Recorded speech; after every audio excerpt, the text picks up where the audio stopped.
Mayor സ്ഥാനത്തിൽ തർക്കം തുടരുന്ന കൊല്ലത്ത് മേയറെ കുറ്റപ്പെടുത്തി ഡെപ്യൂട്ടി മേയറുടെ വാട്സ്ആപ്പ് ശബ്ദ സന്ദേശം. തന്നെ അറിയിക്കാതെ കോർപ്പറേഷനിൽ മേയർ നടത്തിയ ചർച്ചയാണ് ഡെപ്യൂട്ടി മേയർ കൊല്ലം മധുവിനെ ചൊടിപ്പിച്ചത്. കോർപ്പറേഷൻ മാധ്യമ ഗ്രൂപ്പിലിട്ട ശബ്ദ സന്ദേശം ഗ്രൂപ്പ് അഡ്മിനായ മേയർ പ്രസന്ന ഏർണസ്റ്റ് ഡിലീറ്റ് ചെയ്തു. ഡെപ്യൂട്ടി മേയറുടെ ശബ്ദ സന്ദേശം മീഡിയ വണ്ണിന് ലഭിച്ചു. Media one exclusive. ഇതൊക്കെ വേറെ ആരും അറിയണ്ടായോ? ഇതൊക്കെ അറിയാതെ നടത്തുന്നത് ശരിയായ കാര്യമല്ല. കോർപ്പറേഷൻ സെക്രട്ടറി ഇതിനകത്ത് പങ്കാളിയായത് ശ്രദ്ധിക്കണം. ഗൂഢമായ ആലോചനയായി തോന്നുന്നു. കൊല്ലം കോർപ്പറേഷനിലെ പരിപാടികൾ മാധ്യമപ്രവർത്തകരെ അറിയിക്കുന്ന വാട്സപ്പ് ഗ്രൂപ്പിലാണ് മേയർക്കെതിരെ ഡെപ്യൂട്ടി മേയറുടെ ശബ്ദ സന്ദേശം.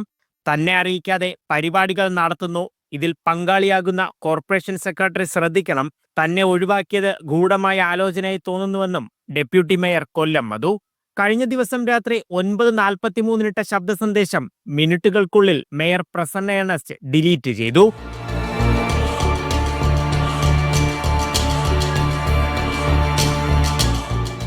പ്ലാസ്റ്റിക്കിൽ നിന്ന് ഇഷ്ടിക നിർമ്മിക്കുന്ന പദ്ധതിക്ക് മെൽബണിൽ പ്രവർത്തിക്കുന്ന പെലാജിക് കമ്പനി സിഇഒയുമായി നടത്തിയ ചർച്ചയാണ് വിമർശനത്തിന് കാരണമായത്.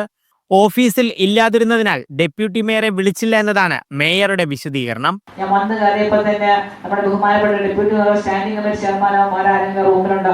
പക്ഷേ ഡെപ്യൂട്ടി മേയർ നേരത്തെ മേയറടക്കം പങ്കെടുത്തുകൊണ്ട് ഒരു വലിയ പുതിയ സംരംഭം ആരംഭിക്കാൻ വേണ്ടി 300 പേര് വന്ന യോഗത്തിൽ പങ്കെടുക്കുവാൻ വേണ്ടി ആ സ്ഥാനത്ത് ആദ്യം രാവിലെ മുതൽ വൈകുന്നേരം ഉച്ചവരെ ഇരിക്കുമായിരുന്നു. ഡെപ്യൂട്ടി മേയർ പങ്കെടുക്കാൻ സാധിച്ചില്ല. ഓരോ കൗൺസിലർമാരും അത്തരത്തിൽ ഓരോ മേഖലയിലായിരുന്നു. 4 വർഷം പൂർത്തിയായിട്ടും CPM മേയർ സ്ഥാനം ഒഴിയാത്തതിൽ CPI പ്രതിഷേധം ഉയർത്തുന്നതിനിടെയാണ് വാട്സപ്പ് ഗ്രൂപ്പിലെ ഏറ്റുമുട്ടൽ.